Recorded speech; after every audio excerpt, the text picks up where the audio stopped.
ASMR video. So today I thought I would continue my little comic show and tell.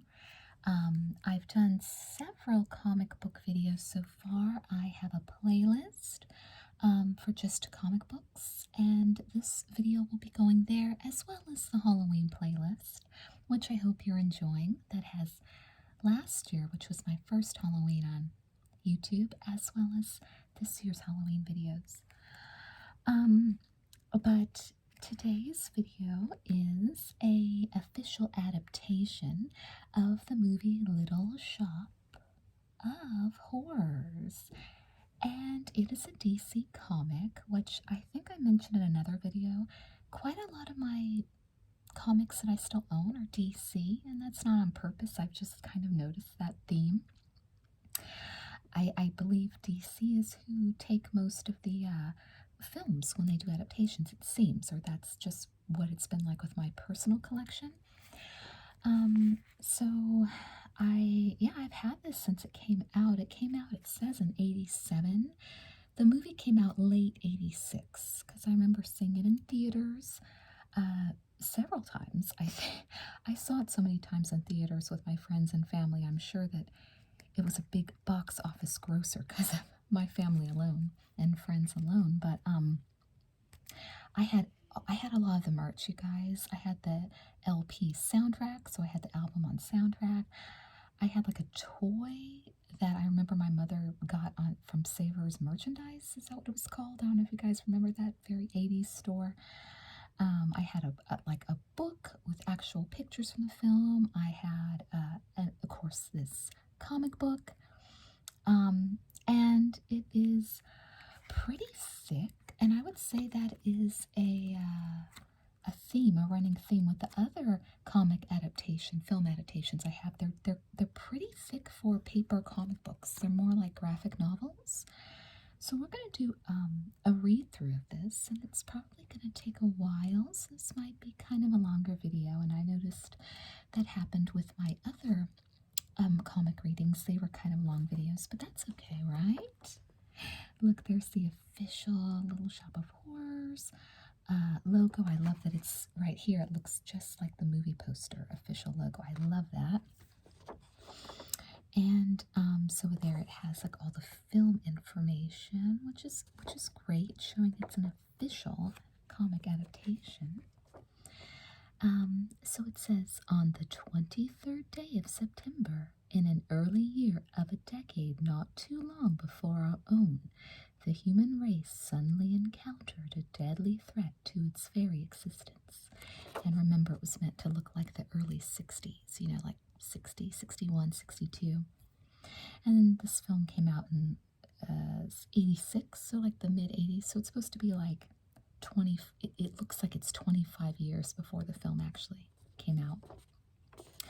And this terrifying enemy surfaced, as such enemies often do, in the seemingly most innocent and unlikely of places. And I believe that's word for word, verbatim, the intro to the first song on the soundtrack. So that's pretty cool that they kept it legit. And there he is, Mr. Mushnik, saying, "Seymour? Seymour, is that you down there in the basement?" "Yes, Mr. Mushnik, oh no!" Gasp, and he's falling. Ah, crash. Yep, that's the way it went. I remember these scenes. "Seymour, what is going on down there?" Very little, Mr. Mushnik. "Till Tuesday and at his press conference today." So that's on the radio. That's what the radio's saying. "President Kennedy fielded questions concerning last Thursday's total eclipse of the sun." I don't remember that scene reference to President Kennedy. Maybe I had to pay attention more. I've seen this movie so many times, you'd think I would remember that, but that's definitely telling you it's the 60s. But I guess I wasn't paying attention to what the radio says, but that's a cookie. I gotta watch it again and see if I hear them talking about President Kennedy. And he's saying, what? Because he sees women's legs out there. And then the radio is still saying, an unpredicted and unprecedented astrological phenomenon which has baffled the nation. And he's saying, ah, Audrey, it's Audrey. Beautiful Audrey. I fangirled way over Audrey as a kid. And there's Mr. Mushnik. So she finally decides to come to work.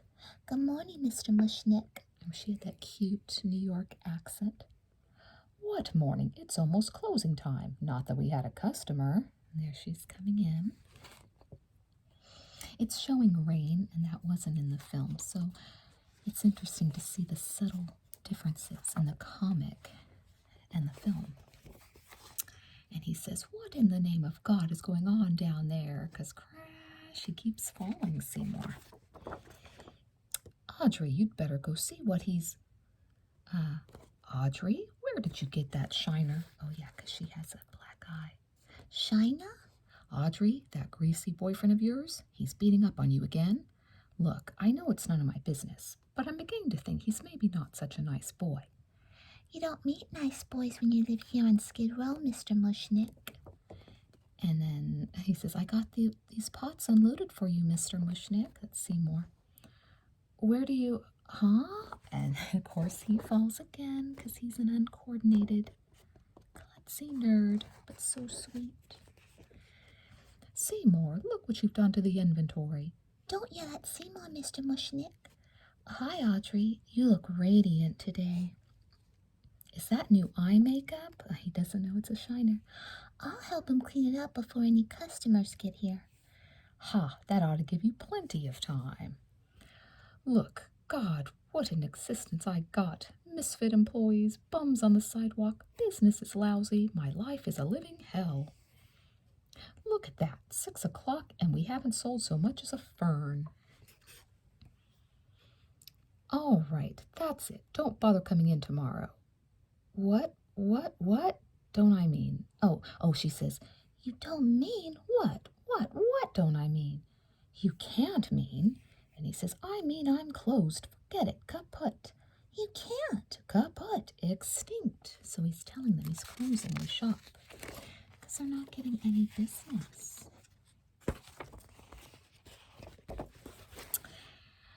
I'm closing this God and customer forsaken place. And Seymour says, Mr. Mushnik, forgive me for saying so, but has it ever occurred to you that maybe what the firm needs is to move in a new direction? What Seymour is trying to say is, Seymour, why don't you run downstairs and bring up that strange and interesting new plant you've been working on? Okay, Audrey. You see, Mr. Mushnik, some of those exotic plants that Seymour's been tinkering around with are really unusual, and we were both thinking that maybe some of those strange and interesting plants, prominently displayed and advertised, would attract business. And then he comes back in with it, and he says, I'm afraid it isn't feeling very well today. There, now isn't that bizarre? At least, Mr. Mushnik says. What kind of a weirdo plant is that, Seymour? I don't know. It looks like some kind of fly trap, but I haven't been able to identify it in any of my books. And look how cute it is. And he says, so I gave it my own name. I call it an Audrey too. After me? I hope you don't mind. That's a cute scene in the film. And she says, you see, sir, if you put, or is she saying this or him? Maybe she's saying, you see, sir, if you put a strange and interesting plant like this here in the window, maybe, and he says, maybe what? Do you have any idea how ridiculous you sound? Just because you put a strange and interesting plant in the window, people don't suddenly, excuse me, I couldn't help noticing that strange and interesting plant, says somebody came in. Mushnik says, huh? What is it? It's an Audrey too. I've never seen anything like it before. No one has. That's what Seymour says. Where did you get it? Well, you remember that total eclipse of the sun a couple of weeks ago? And that's when they do the music number. I was walking in the wholesale flower district that day, and I passed by the place where this old Chinese man sometimes sells me weird and exotic cuttings. 'Cause he knows, you see, that strange plants are my hobby. It's kind of hard to read in the dim light because this is an old comic. and it's faded a bit, and I'm doing this in dim lighting, but we're getting through. He didn't have anything unusual there that day, so I was just about to, walk on by, when suddenly and without warning, there was a total eclipse of the sun. It got very dark, and when the light came back, this weird plant was just sitting there, just stuck in, among the zinnias. I could have sworn it hadn't been there before, but the old Chinese man sold it to me anyway for $1.95. I remember as a kid hearing all of this and thinking it sounded so like it could really happen and really buying into it. As a kid, you really believe the fantasy of a movie like this. So he says, "Oh, I might as well take $50 worth of roses while I'm here." $50? Yes, sir, right away, sir. Can you break 100? 100? No. Well, then I'll just have to take twice as many, won't I? Twice as many? So, oh my gosh, it's attracting customers. Twice as many? That plant in the window, it's simply amazing. That plant in the window, wherever'd you get it? So everybody's coming out now. Look, there it is, Marge. Oh my gosh, it's peculiar. And before long, thank you, come again. You know where to find us. Come and look at the weird plant some more. It's just going to get bigger and more interesting. Wasn't that plant just amazing? Amazing, yes, and strange. Yes, strange, but also fascinating. Well, don't just stand there. Quick, quick, quick. Put that plant, what do you call it? Audrey 2. Put that Audrey 2 back in the window where the passersby can see it.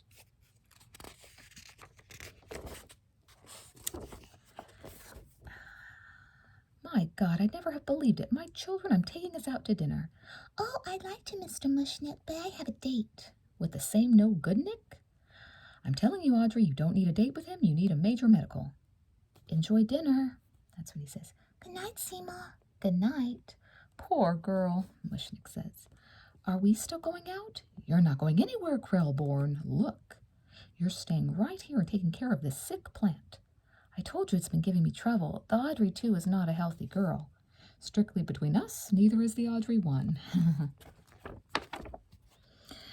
If only I knew what breed it was. Who cares what breed it is? Look what it did for business. I know. So that's them thinking. And he says, so work, Seymour. Nurse that plant back to health. I'm counting on you. I know. You do? I do. So fix. Good night. And it says, presently. It's no use. I've tried everything I can think of to make you grow, and nothing seems to work. I've given you sunlight and plant food. I've tried grow lights and mineral supplements. I've experimented with every possible moisture level from desert to mud. Those are the lyrics to the song, I know. And in spite of everything, you're still just barely alive. What on earth do you want from me, blood? That's a great song. It's a great soundtrack, you guys. Excellent, excellent film. Well, I need to forget about you for a while. Maybe try to clean up this room a little. These dead roses, for example, have been lying here for, ouch, clunk. Damned roses, damned thorns. I could have sworn I had some Band-Aids in here somewhere, so he's sucking on his finger because it's bleeding. Aha, and he's sucking, he says. Oh, here's something. Good grief, the plant's shadow cast by the growing light. It's moving. He sees the plant's shadow moving. And so is the plant. It's moving its lips and making sucking sounds, as though it were a tiny baby begging for food. I can hardly believe this. The closer I get to the plant, the wider its pod opens. It's as if, uh-oh, I nearly forgot about my finger. And there's his finger bleeding. I'd better apply this. What? That's amazing. Now that my cut's covered up, the pod is closing again. Snap. Oh, it's out for blood, you guys. Could it be that? Gasp. I was right. Now it's opening wide again. No wonder ordinary plant foods don't work. The kind of nourishment this plant craves is, blood. And he's feeding it his blood. Oh, well, I guess a few drops couldn't do any harm, so long as you don't make a habit out of it or anything. So he's leaving. look, it's growing. It's getting bigger. Oh, it's continuing to grow. Look at all of the montage of it. It's getting so big. Oh my goodness, when he comes back, he's going to see it grown so much. Says, 1 week later, this is radio station WizKid, where in just a few minutes we'll be bringing you Wink Wilkinson's Weird World, the show that talks to wonderful people who bring in their weird things. But first, the weather. Thanks, Bill. The weather today will be partly cloudy with a high of 78 to 79 degrees. And there he is waiting in the waiting room. Friday promises to be cooler. Gasp, oh my God. And for Saturday, look for partly cloudy skies with highs in the mid-70s. I remember he snaps at a woman in there, and he snaps at her skirt, and I think she might have been on her period, and he was smelling the blood. That's what I think. I didn't know that as a kid, but as an adult, I think that's what was going on. And now, Wink Wilkinson's Weird World with your host, Wink Wilkinson. Hi, everybody. We've got a great show for you today. Some wonderful people with some really weird stuff. Our first guest is someone you've probably read about in the papers by now. He's Mr. Seymour Krelborn. And remember in the film, that's John Candy. I love John Candy. A young man who has discovered a new breed of plant life hitherto unknown on this planet. Hello, Mr. Krelborn. Hello, Wink. He's holding the plant. Say, I sure wish the folks at home could see this. Where did you get such a weird plant? Well, you remember that total eclipse of the sun a couple of weeks ago? So there he goes with his story. I was walking in the wholesale flower district that day, and that says shortly. And thus we conclude our interview with Seymour Krelborn, the young botanical ER. Do you mind if I call you a genius? And that's on the radio, and Mushnik is listening. Gosh, no. The genius who has discovered this most amazing unidentified plant. Wink, if you don't mind, I'd like to remind your listeners that the Audrey 2 is on display exclusively at Mushnik's Skid Row Florist. Am I late? Did I miss it? Oh, there is Audrey coming in. That's Mushnik's, Mushnik, open 6 days a week, 10 to 6. The address, you moron, the address. Mushnik's hoping he gives the address. Don't forget to mention the... And so, until next week, this is Wink Wilkinson saying so long and watch out for what's weird. Oh well, it's still good advertising. Seymour's first radio broadcast. I wanted to hear so bad. I tried to be on time, but... Don't tell me, you got tied up.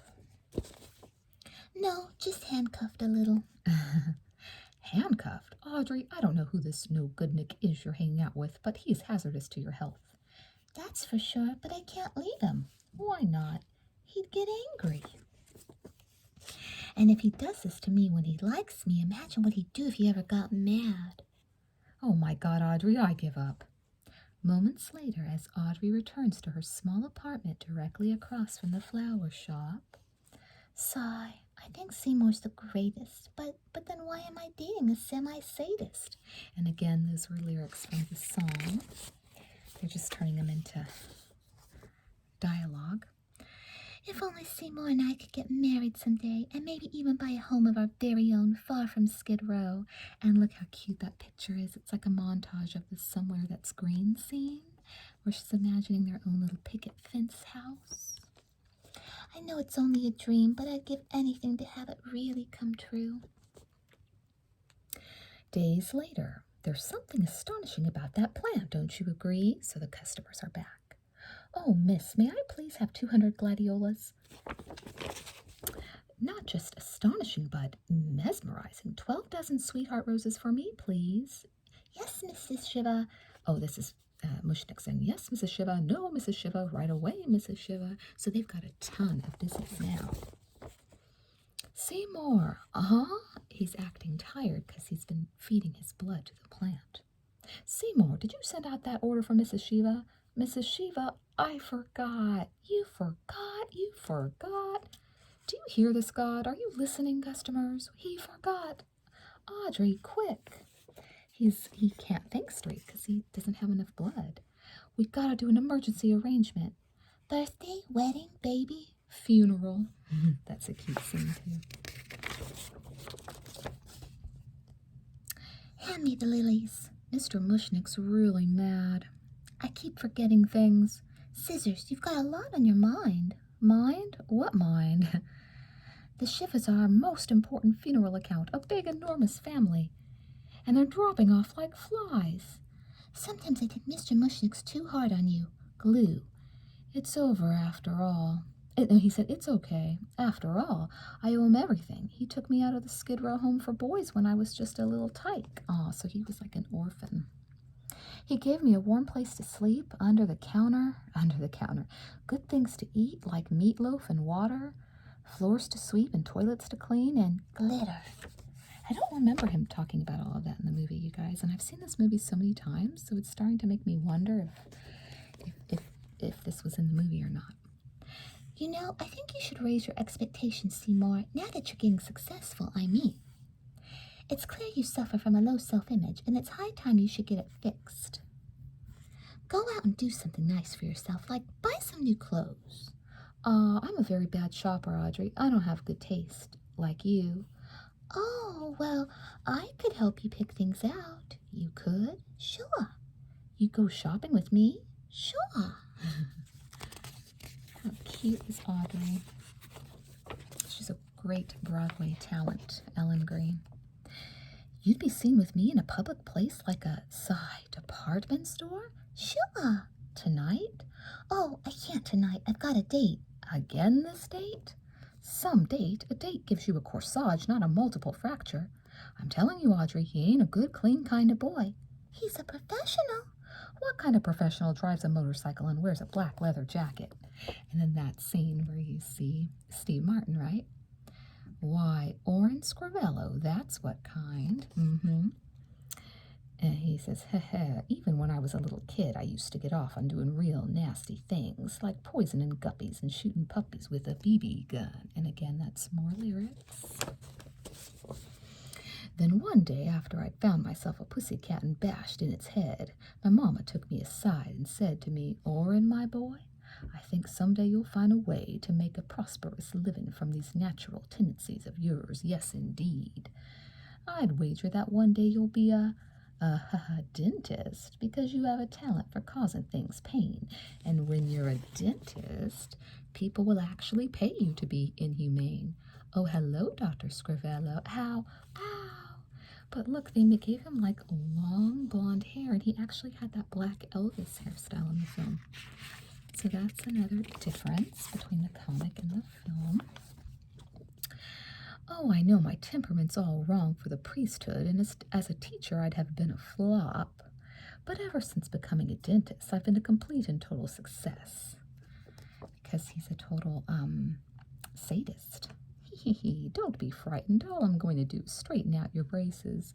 No, please. So many people hate dentists, and I'm one of them. I don't like going to the dentist. Shaw, ha, ha, ha, ha, ha. And moments later, aha, another victim, patient. Ah, yes, nitrous oxide, my very favorite gas, huh? He gets high on the gas, remember? And he's sucking it up there. It's so weird to see him with the long blonde hair, but it's supposed to be him. Ha, ha, ha, ha, ha. Choke.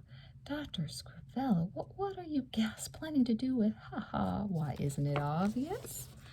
I'm going to give you an, say a muction? Invection? Sob, I never felt anything so painful. Tisk, tisk, let us not exaggerate. Open wide now. Wait, I'm not numb. Ah, shut up. Remember that? Ah, shut up, open wide. Here I come. That You'll Be a Dentist song? That's a great song.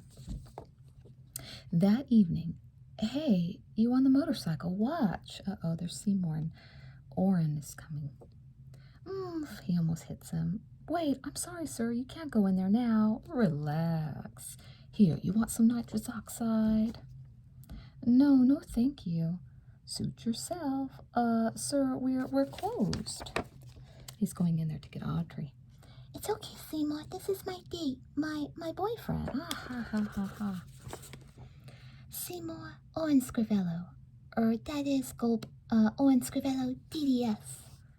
Hey, wait a minute. I know you. I saw you on the news. Give me a minute now. I'll even remember your name. It's Cedric. Stephen, Simon. Seymour!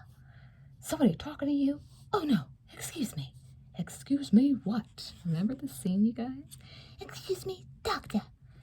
That's better. I know you're the plant guy, right? Hey, wait. It must be in there, huh? Oh, wow. Is that incredible? What do you call it? Audrey, too? Cute name. Catchy. Remember the way he talked, how funny it was? So great. Nice plant. Big. What? Shouldn't we be leaving now? What? I'm sorry. Sorry what? I'm sorry, doctor. Sorry, doctor. You gotta train him, eh, stud? Listen, take my card. You ever need a root canal or anything, just give me a buzz, you hear? I'm serious, it's on the house. Okay, Audrey.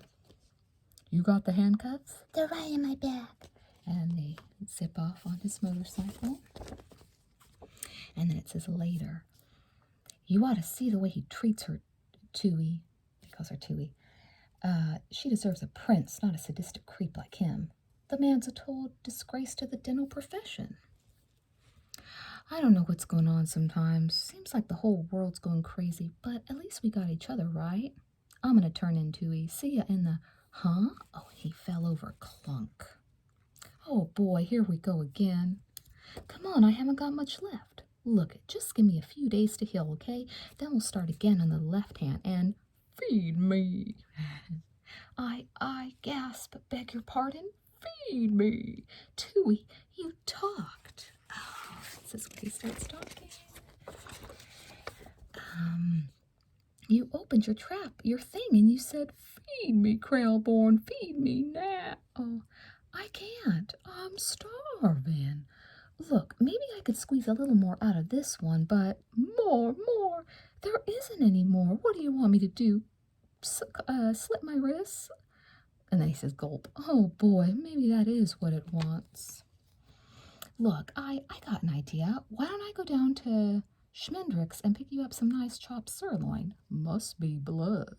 Tui, that's disgusting. Must be fresh. I don't want to hear this. Feed me.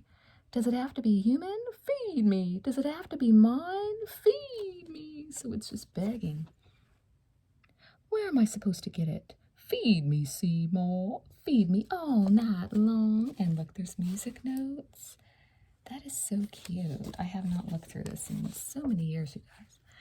Let's face it, Audrey, too. You eat blood. How am I supposed to keep on feeding you? Kill people? I'll make it worth your while. What? And he says, what? You think this is all coincidence, baby? The sudden success around here? The press coverage? Now, hey, look, you're a plant, an inanimate object. If I can talk and I can move, who's to say I can't do anything I want? Gasp. Like what?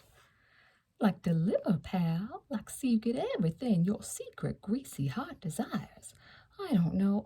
I don't know. I have so many strong reserve. You don't have the nothing till you met me. Come on, kid, what'll it be? Money? Girls, one particular girl.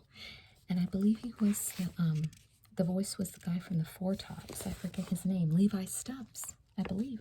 Yeah. Awesome. Just awesome job he did in this film. How about that, Audrey? Think it over. There must be someone you could 86 real quiet like and get me some lunch. After all, Seymour, a lot of folks deserve to die. And that's awful, but it's true. It is true. For someone who watches a lot of true crime like me, a lot of folks do deserve to die. Wait a minute. That's not a very nice thing to say. But it's true, isn't it? No, I don't know anyone who deserves to get chopped up and fed to a hungry plant. Sure you do. Click, and he's turning off the light. Here, have a look for yourself. Hey, and he's looking out and he sees Orin Scrivello. Stupid woman, God, what a scatterbrain. I'm sorry, doctor. Drops a damned umbrella, gets me soaked. I'm clumsy, doctor. Get the door open, you little tramp. I'm trying, doctor. Look at my jacket, look at my hair. Get the vitals, quick, get the vitals. I'm out of it, doctor. What? Doctor, please. is, and you see him holding up his hand to her like he's going to hit her. Oh, and he slaps her, hits her. He's so nasty treating her like that because he sees, domestic violence.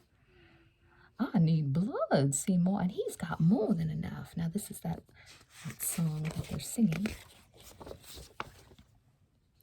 And it says, late the following afternoon around 6 o'clock.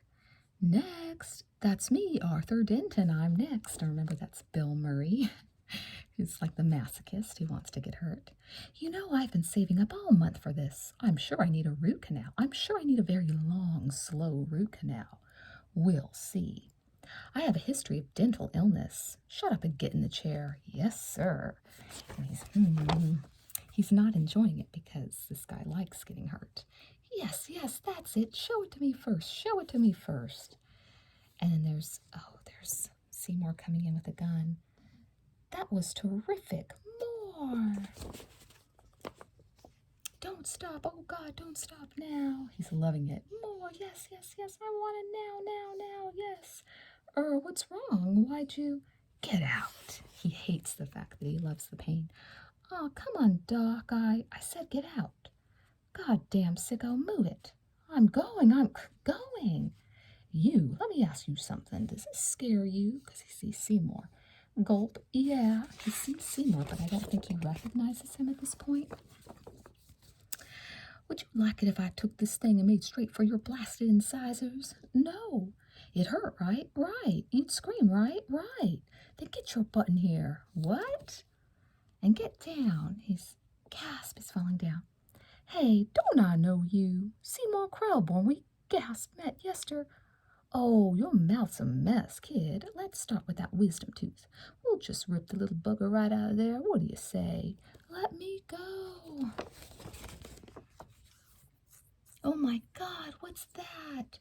That's the drill, Seymour, but it's rusty. It's an antique. They don't make instruments like this anymore. Sturdy, heavy, dull. This is going to be a pleasure. I'm going to want some gas for this. Gas? Yeah, because he was addicted. He's such a great character. Nitrous oxide. Oh, thank God. I thought you weren't going to use any. Oh, the gas isn't for you, Seymour. It's for me. I want to really enjoy this. In fact, I'm going to use my special mask. So he's getting high off of it.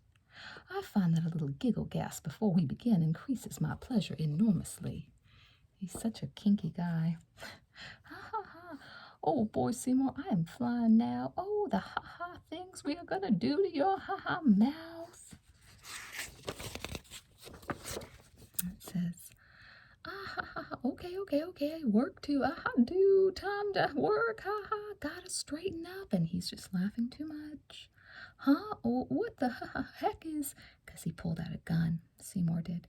Good grief, it's a gun. The kid's got a revolver. Geez, I'm in trouble, huh? Oh, boy, Seymour gave me a hand, would ya? I'm so woozy from the gas I can't get the mask off. The point is, Seymour, I could easily die of asphyx. Seymour, help me. What'd I ever do to you? And he says, nothing. It's what you did to her. Oh, her, he realizes. And then he dies from the gas. He's dead, so Seymour didn't even have to kill him, remember? And then it says presently, so they come back to the shop. Chop it up. What? Feed me. Okay. So the plant is making him chop it up. And so, moments later, in a dimly lit courtyard behind the flower shop, oh no, while at the self-same instant, drat, I can't seem to find my key to the shop's front door. Mushnik is coming back. Oh no, maybe the back, Gott im Himmel, what's he saying? Gott im Himmel. Krelborn. Oh no, God I'm Himmel? I don't understand what that says. Krelborn. He can't believe he sees Krelborn chopping up a human.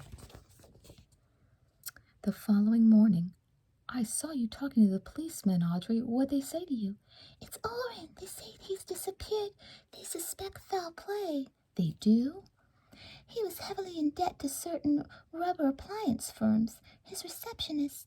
This morning she found the place a shambles. They think, I can't even think about what they think. Audrey, please don't cry. Would it be so terrible if something had happened to him? Seymour, what a thing to say. Well, would it? It wouldn't be terrible at all. It would be a miracle.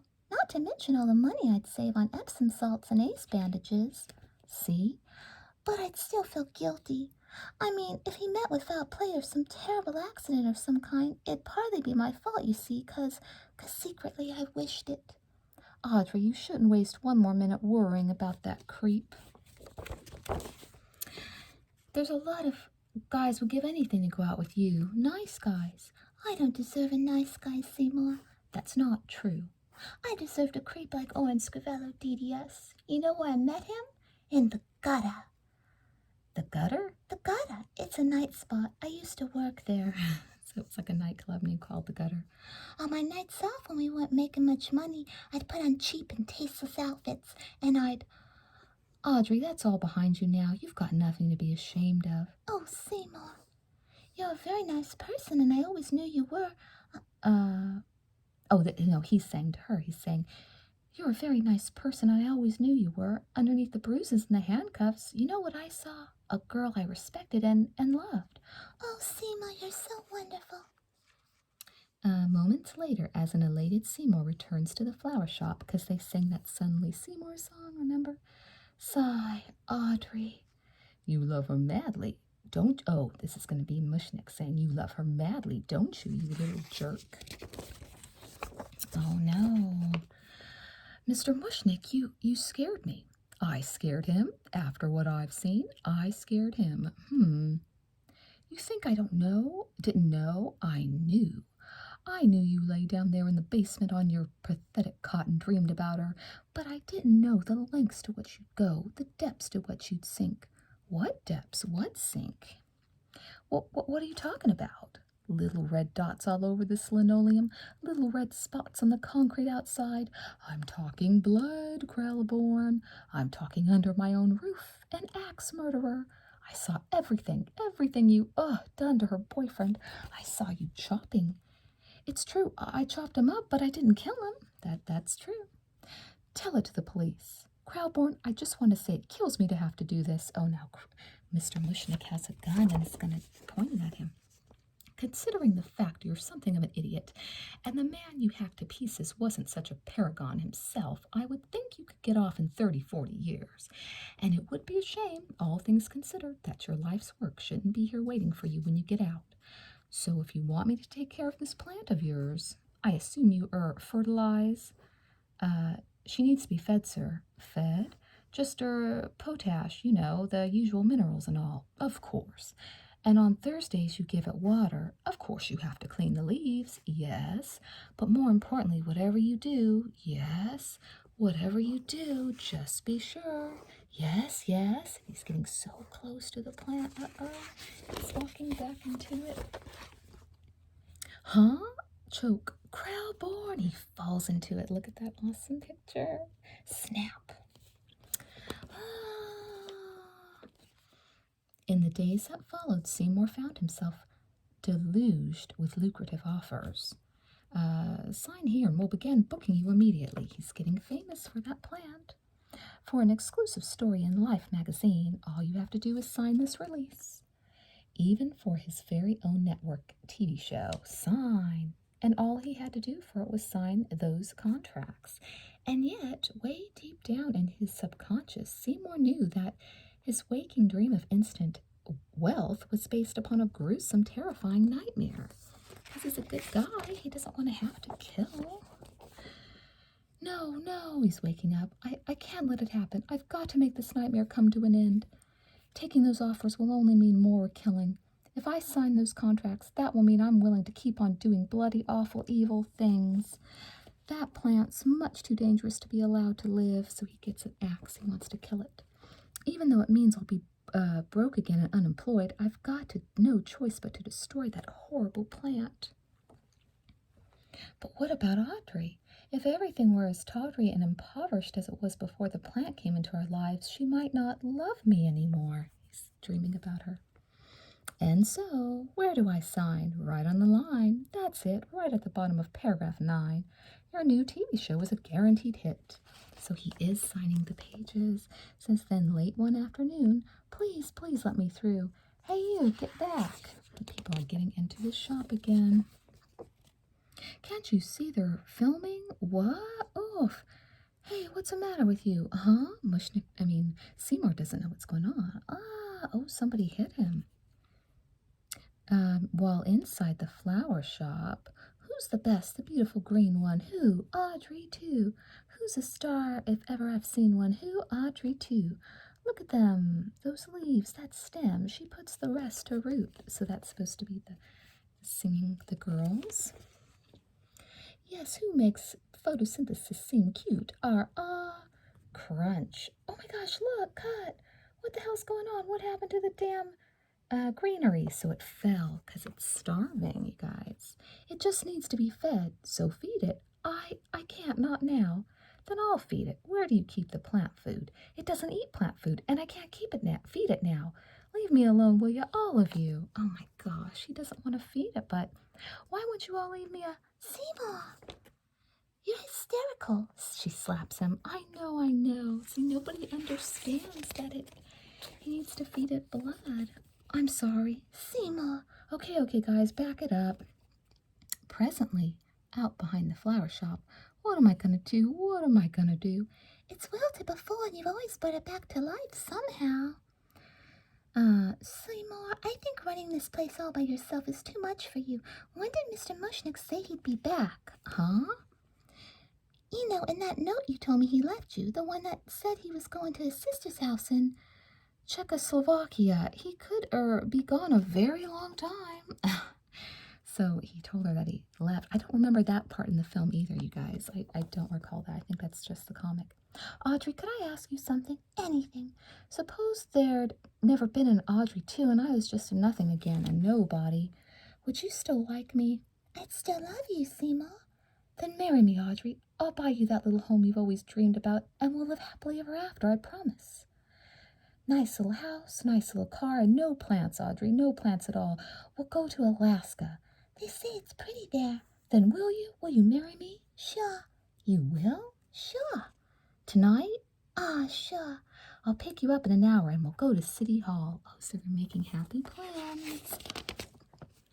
But let's see over here. It says, moments later, feed me. Under no circumstances. Feed me. I will not, so stop asking. Feed me. No, no more. I can't take a living with the guilt.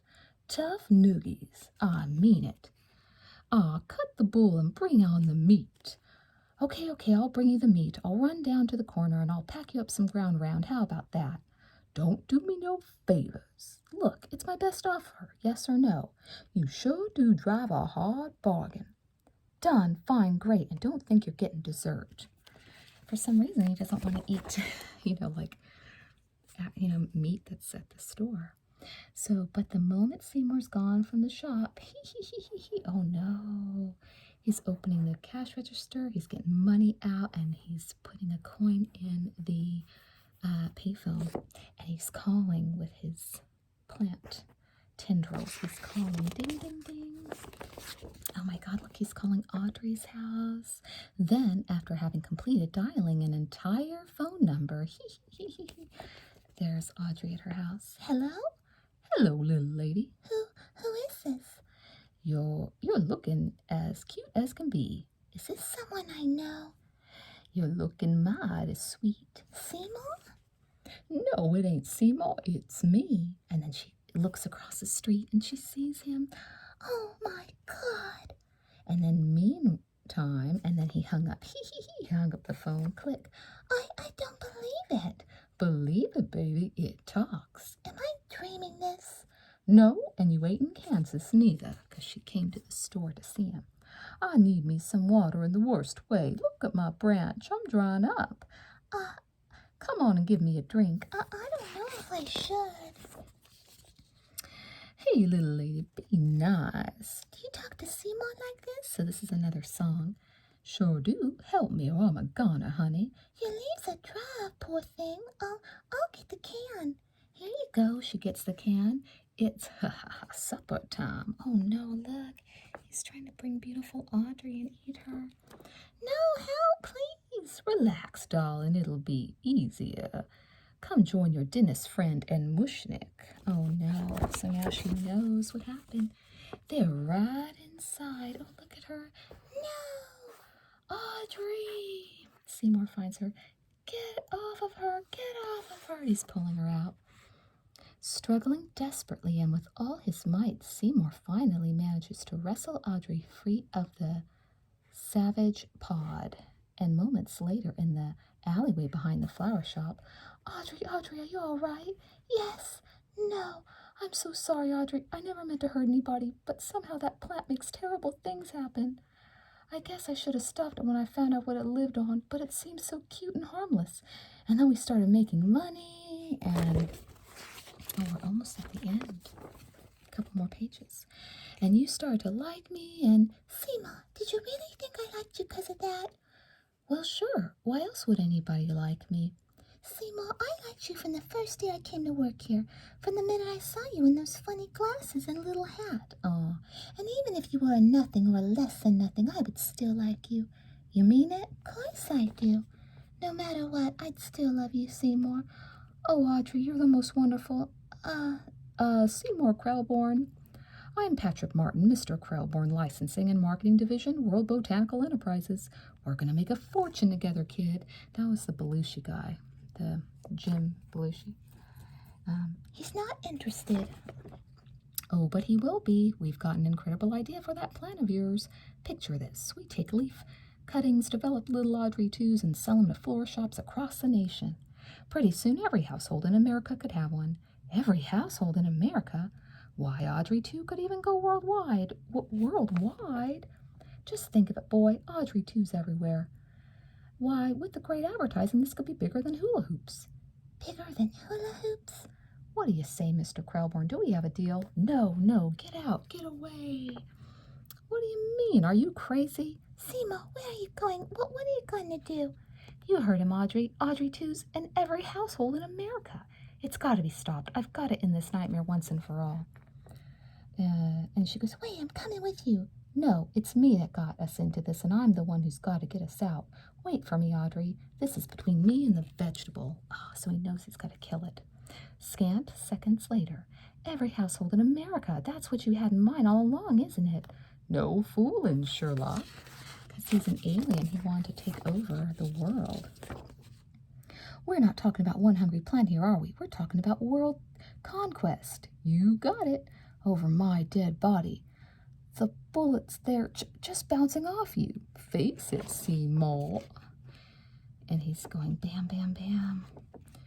You fiend. Choke, choke. Oh no, and it's grabbing him, all of its tendrils. Oh, because he pulled it, he wrapped it around the building and it's coming down. What? And he got some of the electric wire that was, no, and he gets it, he zaps it. So he's electrocuting it. I think he says, oh, S-H-I-T, right? And then it's dead, it blew up. And she says, Seymour? Oh, Seymour. And there's their ideal little life that she wanted. I loved you, Audrey. Oh, and I love you, Seymour. And they go inside the house. It says slam. It says hee hee hee. There's a little one. The end? Like, is it the end or not? So that's the end. There's the back Legends crossovers. Captain Adam is the advertisement on the back. So I hope you enjoyed that reading. I really tried to encapsulate the film with my reading. Tried to do the voices as good as I could. And Lord knows I've seen the movie enough time to probably have all the lines and voices memorized by heart. But I hope it was interesting. I hope you liked that little look into a very old comic at this point. It's I was 5 when it came out in 86. So yeah, thank you so much for watching. I hope it was interesting and fun for this Halloween season. I hope it was relaxing, and I hope you have a wonderful sleep. Thank you so much for joining me, and